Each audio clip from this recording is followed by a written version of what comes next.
phase 1 and 2 of Hunters Point South Park, which is just over there. The reason we're meeting here, though, is my boss, Tom, has been involved in the redevelopment of Long Island City for the past roughly 30 years. Starting back in 1998, when this park, Gantry Plaza State Park, was first developed. It was the first park, public space out in Long Island City. In fact, it was actually the first major development of any kind out here. This entire neighborhood, as you might be able to tell from the gantries, was an industrial area. This area actually served as the heart of Queens' economic heart. It was the economic heart of Queens. So all ferries, or barges rather, packed with rail cars would pull up to this edge and use these gantries and several other gantries, but gantries along the waterfront, and take freight to and from in and out of Queens around the world. So I just learned yesterday actually that Steinway Pianos was located here. So pianos from around the world left from this port, which is really cool. So huge impact to the neighborhood and to Queens in general. Sorry, before I get too much further, I'll let Lee introduce himself too. Hi, my name is Lee Lim, and I'm an architect with Weitzman Petty. We work with Thomas Balsey Associates formerly on working on the Hunters Point Park, waterfront park, phases 1 and 2 as co-designers. So once we get to that area, we'll happy to discuss with you all the design aspirations and how we feel that it turns out. So yeah. We did these twice yesterday, and we didn't do enough walking, so I'll try and do as much walking and see as much as possible. Yes, and please ask any questions if you have, even unrelated to what we're actually looking at. So we're here for that. You want to walk to the south part of the site? Yeah, the other side of this peninsula with the willow trees. That's actually a privately maintained park development. And then the park that we're about to walk to, Hunters Point South, that Lee and I have been working on, that's actually city operated. So you have a privately maintained, state maintained, and city maintained parks all within this, what is it, like a 2-mile stretch? Yes. But it's still privately owned public space. I don't know if it's truly a POPs. Do you know if the Northern Park is truly privately owned? It's at least privately maintained. I don't know the. Oh, I see. I don't know but if it's open to the public. It is open to the public, but it is not a public park. And as you might assume, these towers are paying into a fund to help maintain the privately maintained portion of the park. The state park is minimally maintained, and then we'll see how the city maintains their parks as well. They're different. You'll see the different levels of maintenance.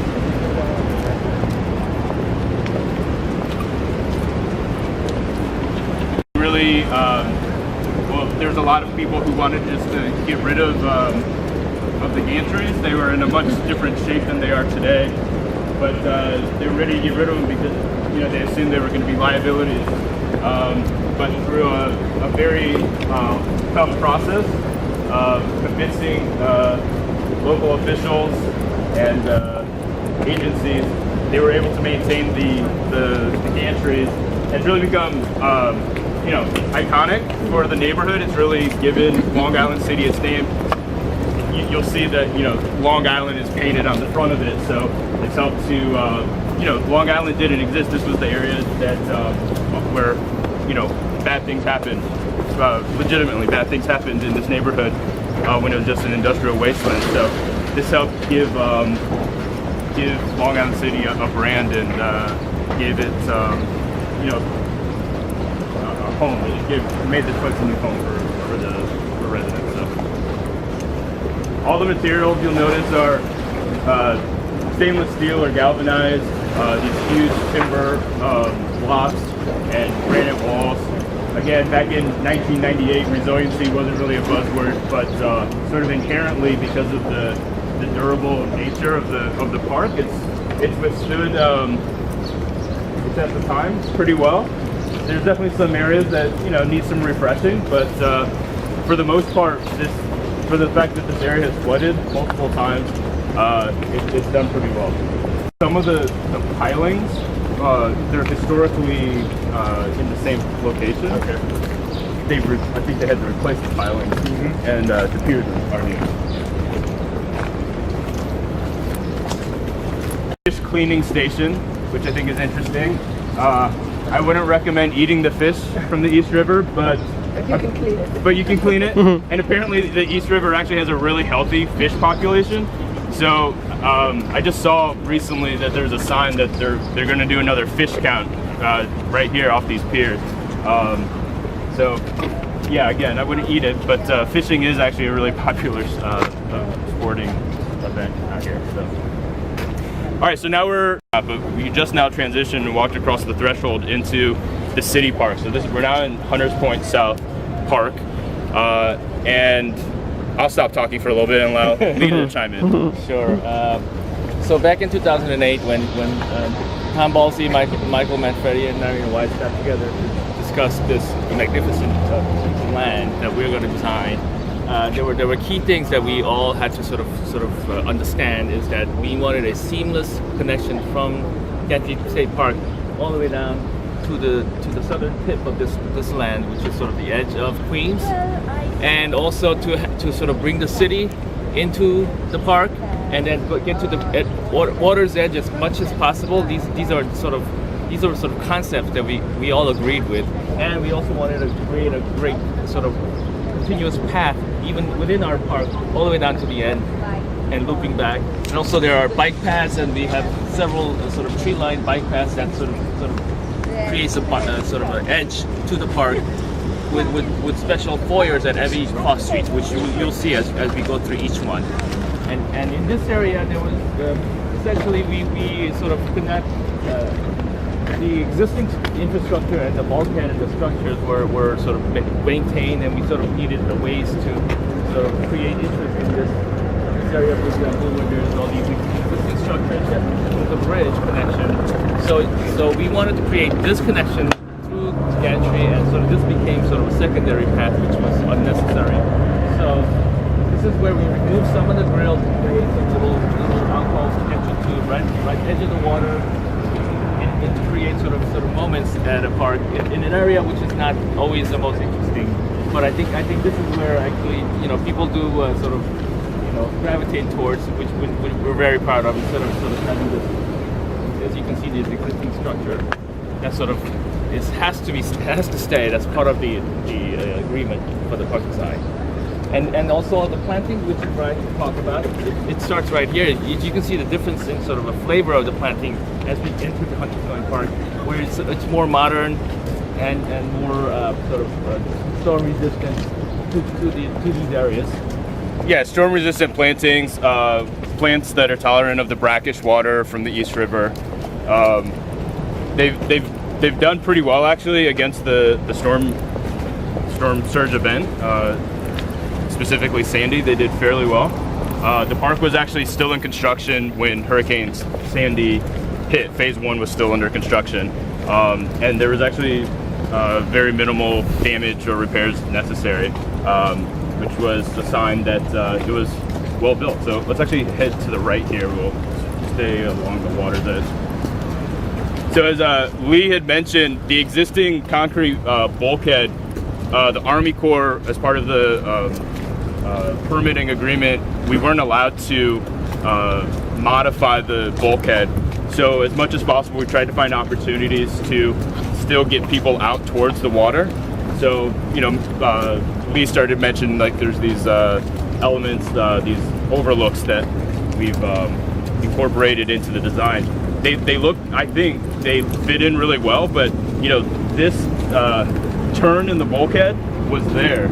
So we made the best of the conditions that were given to us. But I think the design actually it fits in really well with the design and looks intentional.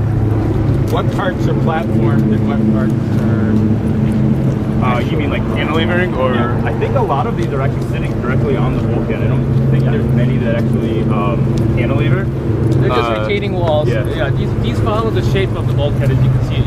It's built right on top of the bulkhead when they pop out.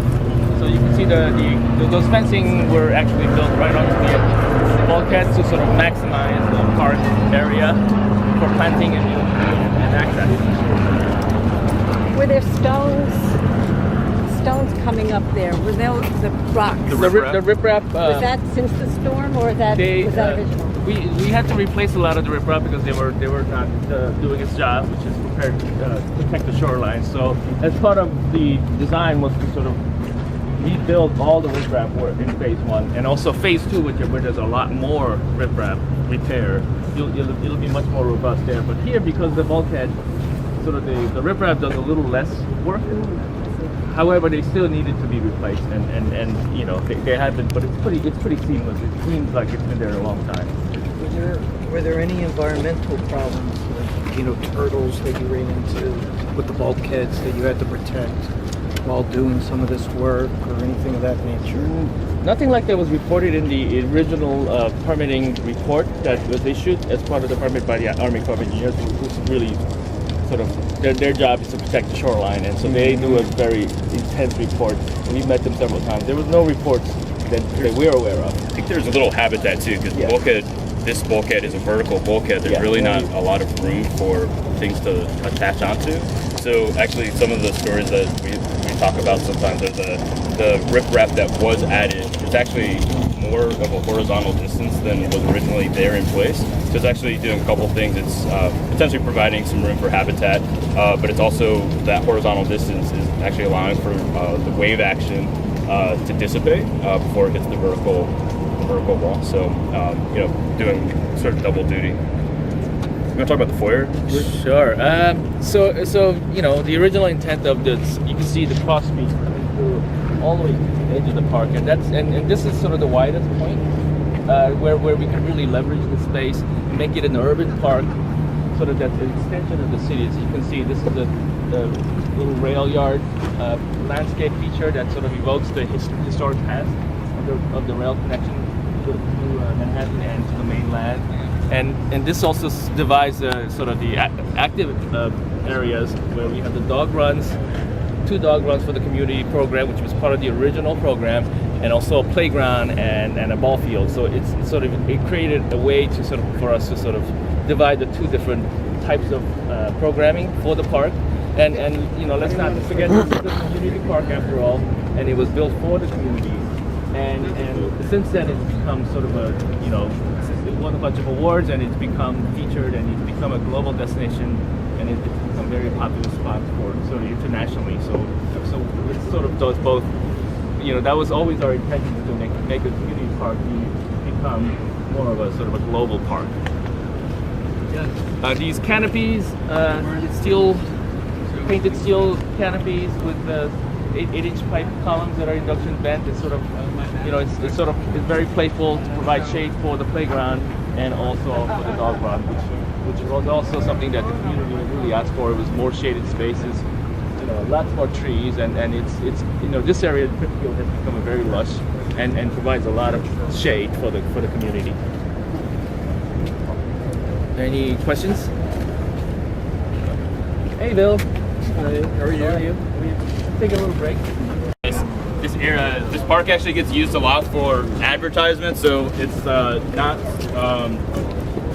too unfamiliar to see cars parked along here for car ads. Volkswagen just did an ad here, Ford just did an ad here, and I really do. I mean, I am biased, but this park has legitimately, I think, some of the best views of Manhattan. You can see all the way down to southern Manhattan with the World Trade Tower 1 and a pretty good view. He did uptown as well. We just passed those canoes. That is a temporary art installation. This park also has a permanent art installation, which is just over there. It's a large-scale tetherball, and it's located within the playground area. Phase 2 also has a permanent public art piece. The artist was actually here yesterday, Nobu. She, we may be able to see it, but she's in a sculpture of the 7 phases of the moon. It actually glows at night. There are these precast concrete moonscapes that you can actually climb on. Yeah, What's going on? exactly. So I'll let Lee start this, and then I'll talk about the water part of Sure. it. So as part of the original program for the parks, in phase 1 were ball fields for the school, the upcoming school. They asked us for a sort of elementary school size soccer field. That's sort of the size that we started with. And so we created this oval where it was all synthetic field, and the community chimed in and said that we want some lawn. We want some places where we can picnic. So again, Tom Balsley, Michael Manfredi, and Marion Weiss, we got together. Anytime there's sort of a change in direction, everyone gets together and comes up with a plan. The plan is to have a sort of a smaller oval within the larger oval, and then sort of this crescent shape becomes sort of the lawn area. We also create a slightly Can you turn around because we can't hear you? And yoga and all this kinds of activities. I'm so Yeah, sorry. turn around because we can't hear you. Oh, okay. So did you hear the part about the oval? Within the oval? Okay. So this crescent-shaped lawn area has become sort of a destination now. There's yoga classes, there's people picnicking, and it's become sort of actually we feel like the design has actually gotten better by creating this crescent oval.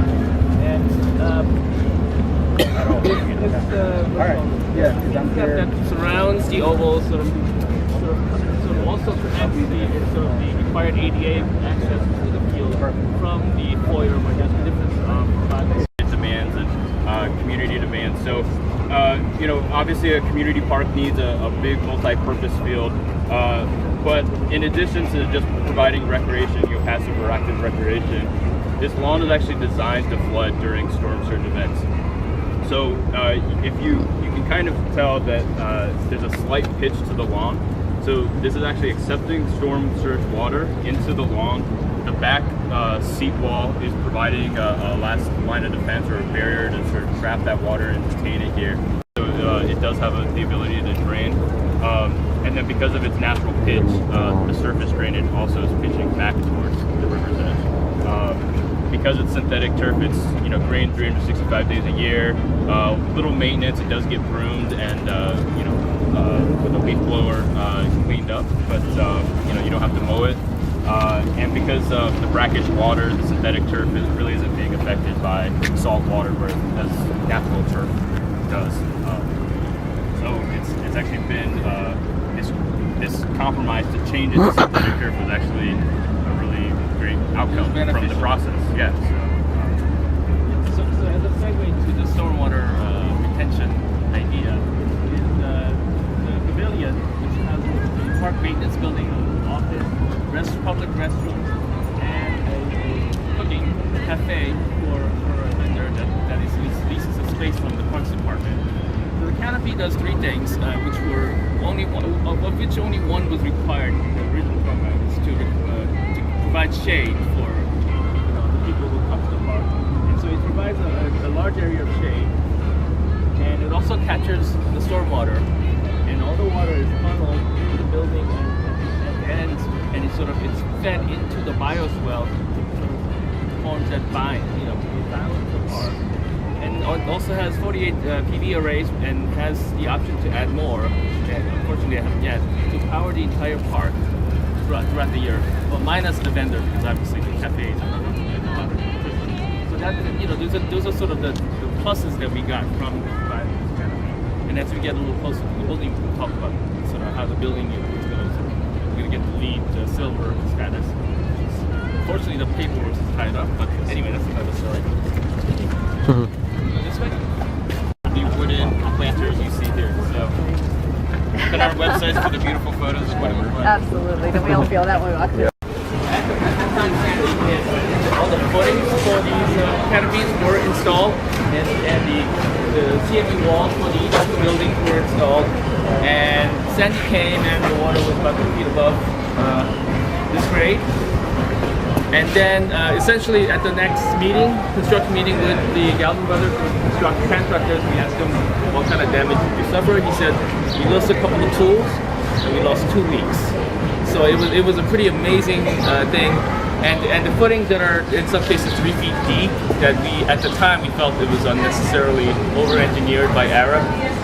We all came back, thank goodness they did it, because there was no damage at all to the footings. Essentially, once the water dried out, which part of the stormwater strategy is to have everything drain slowly, they were able to go back to work, and they finished without much delay. And very happy with that. As you can see, the canopies are sort of overlapping so that water. This is a shade canopy. This is not an umbrella, so water do come through. However, in the rain, there is some protection, and this runs throughout all the way back.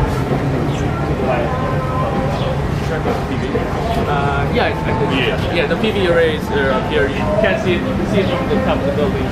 And the idea is for this, canopy to sort of float above you, so the structure's above and it hangs down, so that we have less clutter. And we wanted to really focus on the ceiling of this canopy, which sort of lights up at the sundown pretty much 24/7. You come here in the afternoon and you can enjoy a beverage or even light dinner, and the restaurant is open. From a transit perspective, just behind us is the NYC ferry. There's another ferry actually on the northern end of this neighborhood, so there's two ferries connecting this neighborhood. There's also the 7 train, which I imagine most of you arrived on.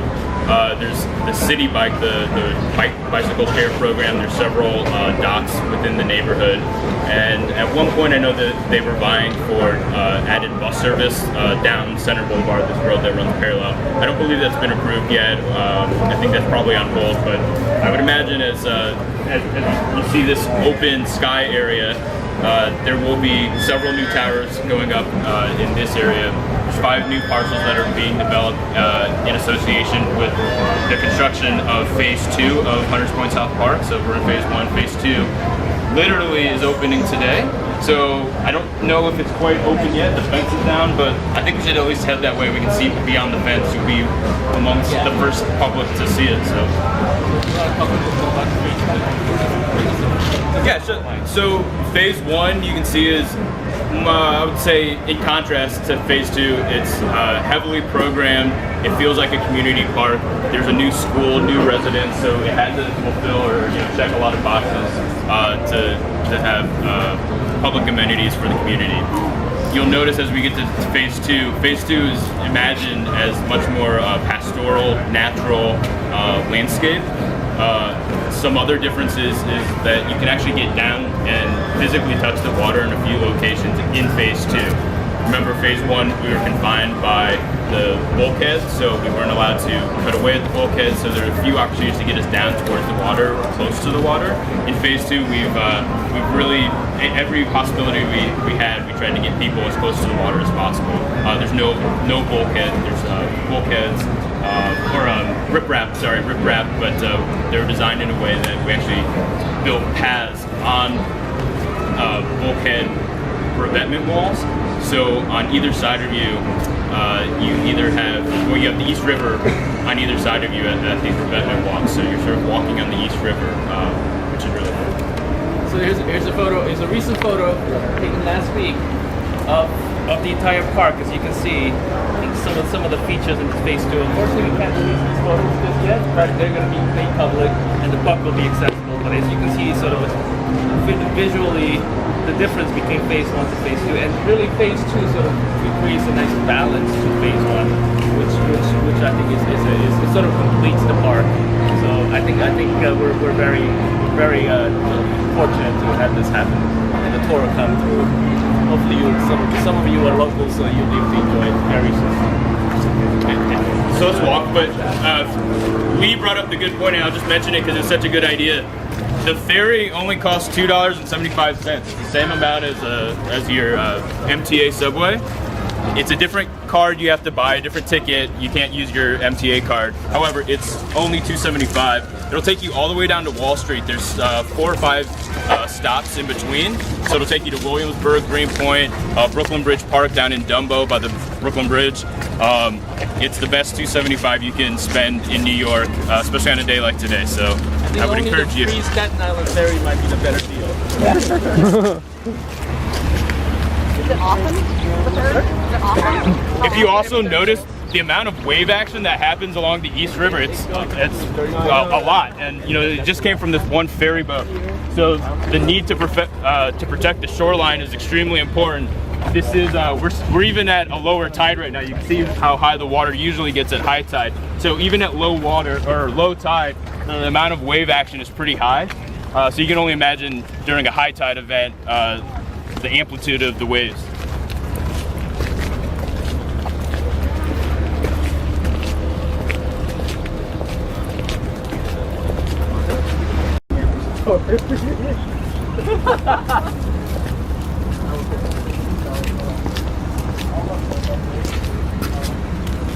Well, we won't be able to get into it, but actually, literally this morning, they took the chain link fence down. This chain link fence, what's that? Starting to get down this tape.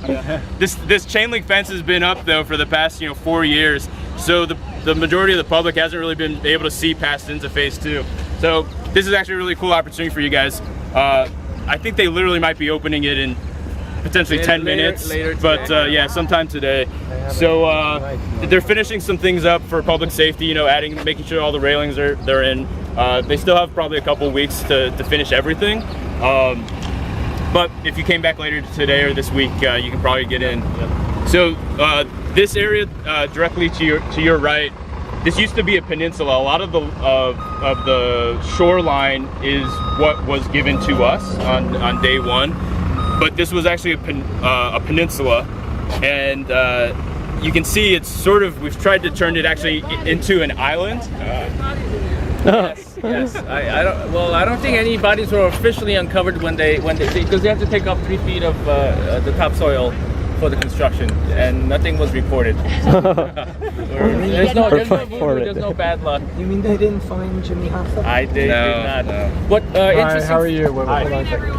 Hi. Hey, Bridget. Are you guys doing a tour? We are. Yeah. But we're not going to. Great. I was just like, who are all these people? Nobu's coming too. We're gonna be opening later this afternoon. Awesome. Yeah. Yeah. This is Bridget. She works with EDC. She's the project manager for this. So They sneak us in early. the way we can get in. I think that was her slide way of saying no. Don't come. No, I'm sorry, not yet. No, I'm sorry, not yet. Gotta ask. You're a 5. Probably by One interesting interesting fact I think you might probably know is that this area in phase 2 is sort of the highest elevation along the east coast of East River, and the reason for that is because it's during the construction of those Queens West Towers, the excavation sort of came and dumped on this area. So this peninsula was not naturally formed. So that's and then where the overlook is, those are the high points and that's the landfill from the construction. So it's one of those. At the time we said, oh, we hate this weird landform, but then it became an opportunity to give us some elevation, on sort of much needed elevation in phase 2 to create this dramatic drop into the water. And one of the key features of phase 2, I believe, is this little 4-foot wide walk along the water with the wetlands on one side and the East River on the other side. Can feel a little harrowing at times when it's high tide, because you're going to see water on both sides, which is sort of not seen in any park in New York City. So come at high tide, I would say it's going to be fantastic, and you walk all the way around the overlook all the way to the south, and it's going to be a really wonderful sort of first walk. Was an intention made for the overlook to look like the prow of a boat? Yes. It's a maritime evoker. It sort of creates a balance between the canopy and the overlook with the peninsula island in the middle, and with 1 acre of wetlands sort of strewn throughout, which is something that I think is a wonderful feature wonderful narrative, I think, for this park. That we created in phase 2, and to have the access for the public right down to the water, I think is really successful for we feel. And phase 1 has sort of the exciting playground and all that for the kids, and it's very popular. Here it's going to be a little quieter. It's for the older folks and photo ops. But it tells a really rich story of the wetlands. Returning to 1800s, here is marshland wetlands in the 1800s, and we're sort of recreating some of that which was sort of a requirement originally, which made our lives difficult. However, at the end, it sort of became our focal point for this project to sort of bring the heritage back to the 1800s by creating this wetlands, and we're trying to sort of get some animal life.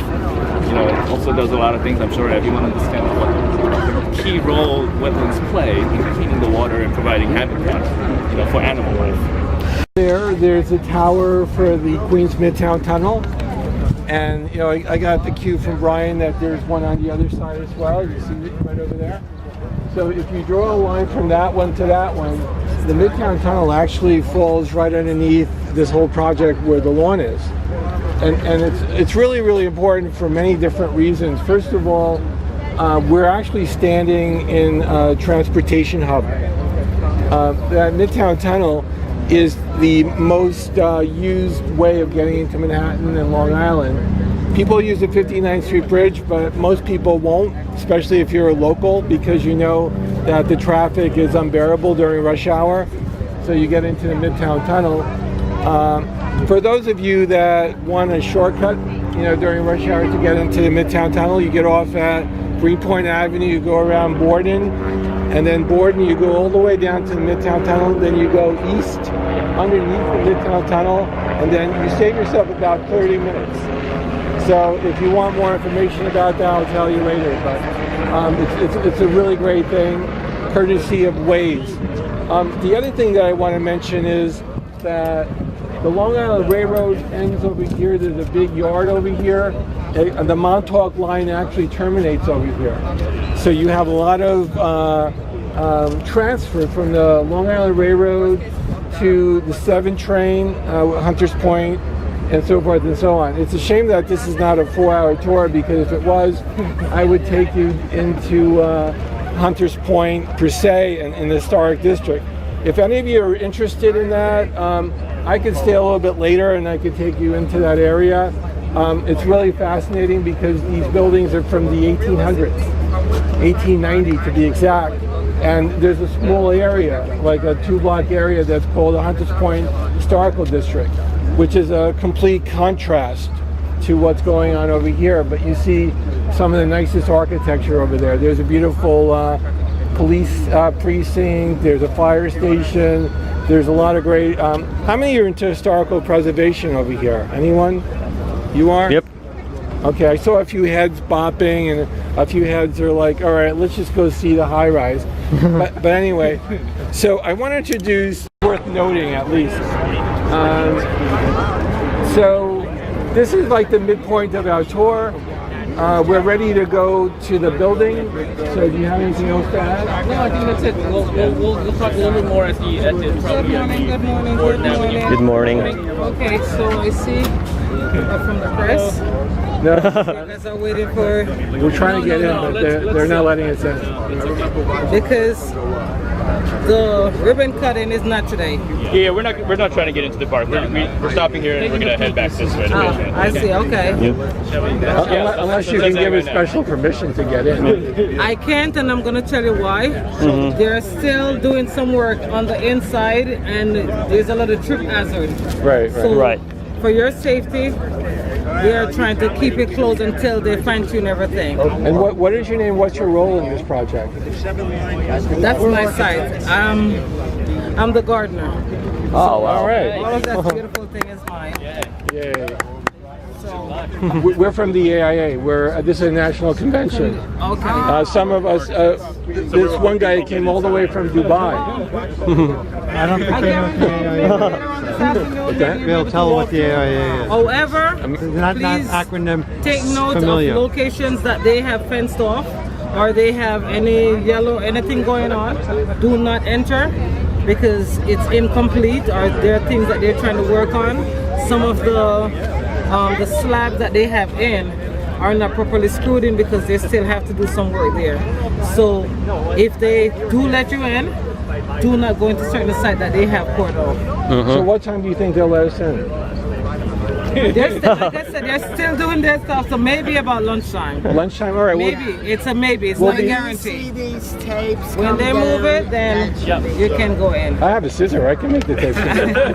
Well, if you do that, then you have trip hazard or you something All right, we'll happen. come back. It's gonna be on you. or Yeah, let's